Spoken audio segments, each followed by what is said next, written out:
வினோத வாய்ஸ் நேயர்களுக்கு வணக்கம். நான் உங்கள் கிருஷ்ணவேல். இன்றைக்கி நாம் இன்று மாலை எதை பற்றி பார்க்க போகிறோம் அப்படின்னா, கடந்த ஞாயிற்றுக்கிழமையோட முடிவுக்கு வந்த புதின் மற்றும் ட்ரம்ப் இருவரின் பேச்சுவார்த்தை, அலாஸ்கா சமிட் அப்படின்னு சொல்லி போட்டு பேசினாங்களே, அந்த பேச்சுவார்த்தைகள் குறித்த செய்திகள் என்ன அப்படின்றது தான் விரிவாக பார்க்கலாம். நம்ம வீடியோவில் அடிக்கடி நம்ம அப்புறம் நண்பர்களே புத்தகம் வாங்குன்ற போடுறதெல்லாம் நிறைய பேர் கேலி பண்ணுறாங்க. கேலி கிண்டல்லாம் பற்றி நம்ம கவலைப்பட வேண்டிய அவசியம் இல்லை. எத்தனையோ காமெடி பண்ணுறவங்க சேனல்லலாம் என்ன பண்ணுறாங்க, என்ன சப்போர்ட் பண்ணணும்னு நினச்சிங்கன்னா நீங்கள் பணம் அனுப்புங்கன்னு கேட்குறாங்க. நம்ம என்ன பணம் அனுப்புங்கன்னு கேட்குறோமா? சேனல் நடத்த பணம் தேவைப்படும். அப்படி தேவைப்படக்கூடிய பணத்தை நீங்கள் புத்தகம் வாங்கினால் உங்களுக்கு புத்தகங்கள் வாங்கிய அந்த புத்தகங்களாகிய அறிவாயுதம் உங்கள் கைக்கு கிடைக்கும். அதன் மூலமாக எங்களுக்கு கிடைக்கக்கூடிய பணத்தை வைத்து நாங்கள் இந்த சேனலை நடத்த முடியும் அப்படின்னு தான் நம்ம சொல்கிறோம். ஸோ புத்தகம் வாங்குங்க அப்படின்னு நான் கேட்பதில் நான் கூச்சப்படவில்லை. அதை பார்ப்பதற்கு நீங்களும் சலிப்படைய வேண்டிய அவசியம் இல்லை.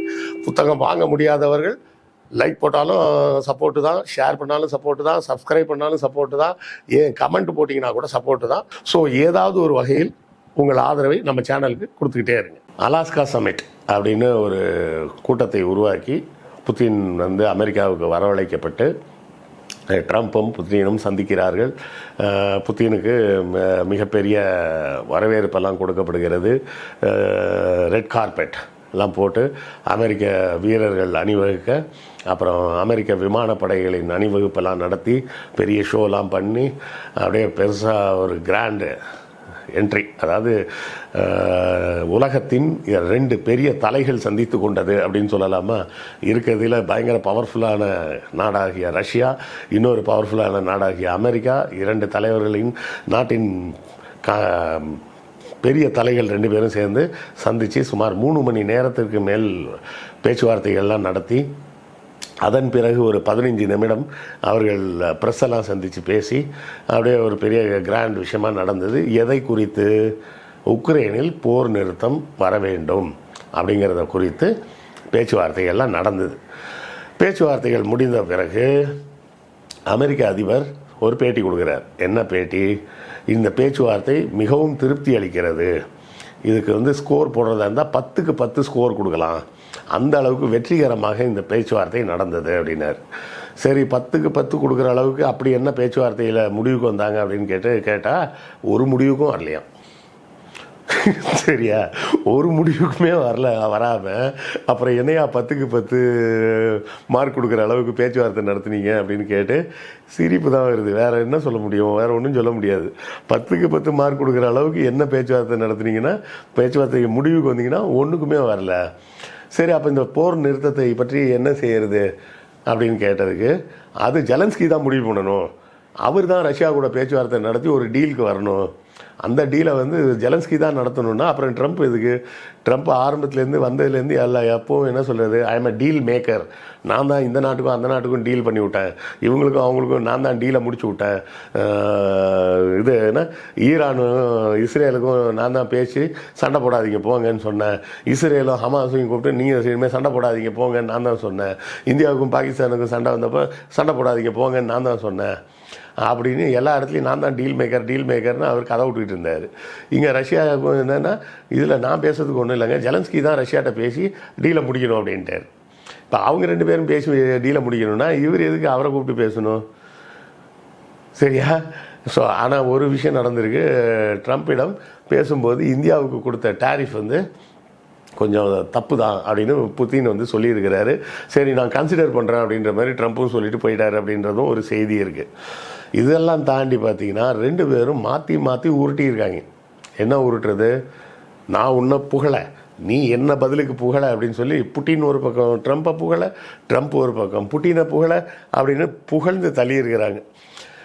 புட்டின் என்ன முதல்ல ட்ரம்ப் என்ன சொல்லிட்டார் அப்படின்னா, புட்டினை போல் ஒரு பெரிய தலைவரை பார்க்கவே முடியாது. ஒரு காலத்தில் பார்த்தீங்கன்னா அவர் பெரிய உளவாளி, அதன் பிறகு பார்த்தீங்கன்னா அவர் ஒரு இராணுவத்தையே மாற்றி கட்டமைக்கக்கூடிய மாதிரி ஒரு தலைவர், அப்படி இப்படின்னு இன்றைக்கி ரஷ்யாவோட அதிபராக உட்கார்ந்துருக்கிறாருன்னா அவரோட திறமைக்கு அளவே கிடையாதுங்க. புத்தின மாதிரி ஒரு ஆளை நீங்கள் பார்க்கவே முடியாது அப்படின்னா அவர் ஒரு உருட்ட பதிலுக்கு புத்தின் என்ன உருட்டினாருன்னா, 2011 ஜோ பைடன் மட்டும் பிரசிடெண்ட்டாக வராமல் தோற்று ட்ரம்ப் வந்திருந்தாருன்னா இந்த உக்ரைன் வாரே நடந்திருக்காதுங்க. எப்படி உருட்டினார் பாருங்க. இந்த உக்ரைன் வாரே நடந்திருக்காது. அதுக்கு நடந்ததுக்கு காரணமே ஜோ பைடன் வந்து அமெரிக்கா ஜனாதிபதி ஆனது தான். ட்ரம்ப் மட்டும் அமெரிக்கா ஜனாதிபதி ஆகியிருந்தாருன்னா சண்டையே வந்திருக்காது அப்படின்னு பதிலுக்கு ஒரு உருட்டினார். ஆக மொத்தத்தில் 2 பேரும் மாற்றி இவர் யார் தெரியுமா, அவர் யார் தெரியுமா, இவர் யார் தெரியுமா, அவர் யார் தெரியுமான்னு மாற்றி பேசிட்டு கடைசியில் ஒரு முடிவுக்கும் வரலன்றது தான் அதில் கேலி கூத்து. சரி, இதெல்லாம் தாண்டி அவர் விளாடிமிர் ஜெலன்ஸ்கி 2 பேருமே விளாடிமிர் தாங்க, ஸ்பெல்லிங் தான் வேறு. இவர் விளாடிமிர் புட்டின், அவர் விளாடிமிர் ஜெலன்ஸ்கி. பேரெல்லாம் கிட்டத்தட்ட ஒரே மாதிரி தான் வச்சுருக்கிறாங்க. ஆனாலும் ஒரு சின்ன நாட்டின் மீது ரஷ்யா இவ்வளோ பெரிய தாக்குதலை நடத்தணுமா அப்படின்னா அவர் பொறுத்தவரை அவர் ரொம்ப சிம்பிளாக சொல்கிறாரு, உரிமை மீறல், ரஷ்ய மக்கள் அங்கே குடியிருக்கிறாங்க, அவங்க மேலே உக்ரைன் அரசாங்கம் வன்முறையை பாவிக்கிறது அப்படின்றாரு. உக்ரைனை கேட்டால் இது வந்து எங்கள் உள்நாட்டு பிரச்சனை, இதிலெல்லாம் ரஷ்யா தலையிடக்கூடாது, இந்த நாட்டை நாங்கள் எப்படி மாற்றணுன்றதெல்லாம் எங்கள் ஓன் பொறுப்பு, அதுக்குள்ளே தலையிடக்கூடாதுன்னு. அவர் என்ன சொல்கிறாரு, இல்லை அந்த பகுதியில் எங்கள் ரஷ்ய மக்கள் நிறைய பேர் குடியிருக்கிறாங்க அப்படின்னு அவர் தரப்பில் சொல்கிறாரு. இப்போ இதெல்லாம் பார்த்துக்கிட்டு உலக நாடுகள் எல்லாம் சிரிக்கிறாங்க. சரியா, அதுதான் உண்மையான விஷயம். எல்லோரும் சிரிக்கிறாங்க, என்னையா பண்ணிகிட்ருக்கீங்கன்னு. அதிலும் குறிப்பாக இவர் ட்ரம்ப் வந்த நாள்லேருந்து உலகமே கிட்டத்தட்ட அவரை பார்த்து சிரிக்குது. என்ன சொல்லி சிரிக்குது, இருந்தாலும் டெய்லி ஏதாவது ஒரு ஷோ காட்டிக்கிட்டே இருக்கிறான். முதல்ல வந்து நான் சைனா மேலே அவ்வளோ டேரிஃப் போடுவேன், இவ்வளோ போடுவேன் அப்படின்னு. அதுக்கப்புறம் பார்த்தா கடைசியில் 30% வந்து நின்னார். 100% டேரிஃபு, 150% டேரிஃப்லாம் சொல்லி பார்த்தார். அப்புறம் கடைசியில் எங்கே வந்து நின்னார், ஒரு 30% வந்து நின்னார். அப்புறம் இப்போ நம்ம இந்தியா மேலே 25% டேரிஃபு, அந்த 25% டேரிஃபுக்கு 25% ஃபைனு. இது வந்து 21 நாள் கழித்து நாங்கள் நிறைவேற்றுவோம். அந்த 21 நாள் கழித்து என்ன ஆகுது, பிரதமர் மோடி வந்து சைனா பிரசிடெண்ட்டை சந்திக்க போகிறார். அந்த சந்திக்க போகிற தேதி வர இந்த டைமு கொடுத்துருக்குறோம் அப்படின்னு சொல்லியிருக்கிறாங்க. ஆக இங்கே மோடி ஒரு பக்கம் கூத்தடிக்கிறாருன்னா, ட்ரம்ப்பு உலக அரசியல் ரேஞ்சுக்கு அவர் வந்த நாள்லேருந்து கூத்தடிச்சிட்டு இருக்கிறாரு அப்படிங்கிறது தான் நம்ம பார்க்குறோம்.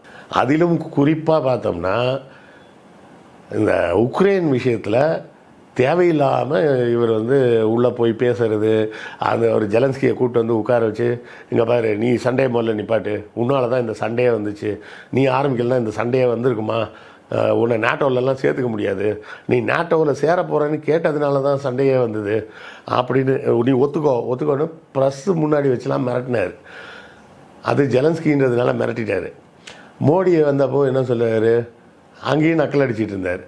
அவங்க கேட்குற கேள்வி உனக்கு தான், ஆனால் அது உனக்கு புரியலன்னு நினைக்கிறேன், உனக்கு பதிலாக நானே பதில் சொல்கிறேன் அப்படின்னு நக்கலாக நம்ம நாட்டு பிரதமரை மோடி மீது நமக்கு 1000 கோபங்கள் உண்டு, விமர்சனங்கள் உண்டு, அதெல்லாம் வேறு விஷயம். ஆனால் நம்ம இந்த இந்திய நாடு அப்படின்னு பார்க்கும்போது நம்ம நாட்டின் பிரதமரை அமெரிக்காவில் கூப்பிட்டு வச்சு அசிங்கம் பண்ணி அனுப்பிச்சிட்டாரு அந்த அதே வேலையை புட்டின்கிட்ட பண்ண வேண்டியதானே. புட்டின்கிட்ட பண்ண முடியுமா? புட்டின்கிட்ட பண்ண முடியுமான்றதை விட்டுருங்க. கிளம்பும்போது புட்டின் என்ன சொல்லிட்டு போகிறார் தெரியுமா, ஐரோப்பிய நாடுகளுக்கும் நான் ஒரு வேண்டுகோளை விடுக்கிறேன், நீங்கள் தேவையில்லாமல் உக்ரைனுக்கு ஆதரவான நிலைப்பாடை எல்லாம் எடுக்காதீர்கள், எடுத்தால் விளைவுகள் கொஞ்சம் கடுமையாக இருக்கும், பயங்கரமாக இருக்கும் அப்படின்னு தான் சொல்லலை, கொஞ்சம் கடுமையாக இருக்கும் அப்படின்னு ட்ரம்ப்பை உட்கார வச்சுக்கிட்டே பேசிட்டார். தனியான ப்ரெஸ் மீட்டில் பேசலை, அவர் ட்ரம்ப் இருக்கும்போதே அவர் பேசுகிறார். அப்போ இதுக்கு என்ன பதில் சொல்கிறது, கிளம்பும்போது சொல்லிட்டார், will meet some other day அப்படின்ற மாதிரி இங்கிலீஷில் ஏதோ சொல்லிட்டு போனார் அப்படின்றாங்க. பெரும்பாலும் அவரது பேட்டிகள் வந்து எந்த இடத்துலையும் எதையும் ரஷ்யாவை பற்றி எந்த இடத்துலையும் விட்டு கொடுக்காமல் ரஷ்யாவை செய்கிறது தான் கரெக்டு, நாங்கள் என்ன பண்ணுறோமோ அதை நாங்கள் கண்டிப்பாக செய்வோம், இந்த போர் சீஸ்ஃபயருக்கு முடிவு கிடையாது, இந்த பேச்சுவார்த்தையிலெல்லாம் அந்த போர் முடிய போகிறது கிடையாது, எங்களது நாட்டின் இறையாண்மையை நாங்கள் நிலைநாட்டுவோம்னு அடித்து பேசிட்டு போகிறாரு. மற்ற ஜெலன்ஸ்கி வச்சு காமெடி பண்ண மாதிரி, இல்லை மோடியை வச்சுக்கிட்டு காமெடி பண்ண மாதிரி ட்ரம்ப்பு இப்போ செய்ய வேண்டியது தானே, ரஷ்ய அதிபரை வச்சுக்கிட்டு.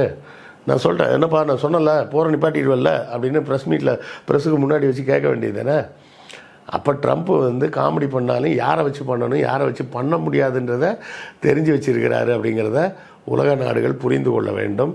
ட்ரம்ப்பை வச்சுக்கிட்டே ரஷ்யா தெளிவாக ஒரு அறிக்கை கொடுக்குறாரு. ஐரோப்பிய நாடுகள் தேவையில்லாமல் இந்த விஷயத்தில் தலையிடாமல் இருப்பது உங்களுக்கு நல்லது அப்படின்னு சொல்லியிருக்கிறாருன்றது ஒரு செய்தி. அப்படிங்கிறதோட இந்த செய்தியை முடிச்சுக்கலாம். இதை ஏன்னா இதுக்கு மேலே இதில் சொல்கிறதுக்கு ஒன்றும் பெருசாக செய்தி ஒன்றும் இல்லை. இது குறித்த உங்கள் கருத்துக்கள், உங்கள் பார்வைகள் என்ன அப்படின்றதையும் கமெண்ட்டில் சொல்லுங்கள், நானும் தெரிஞ்சுக்கிறேன். அடுத்த காணொளியில் சந்திப்போம். நன்றி, வணக்கம்.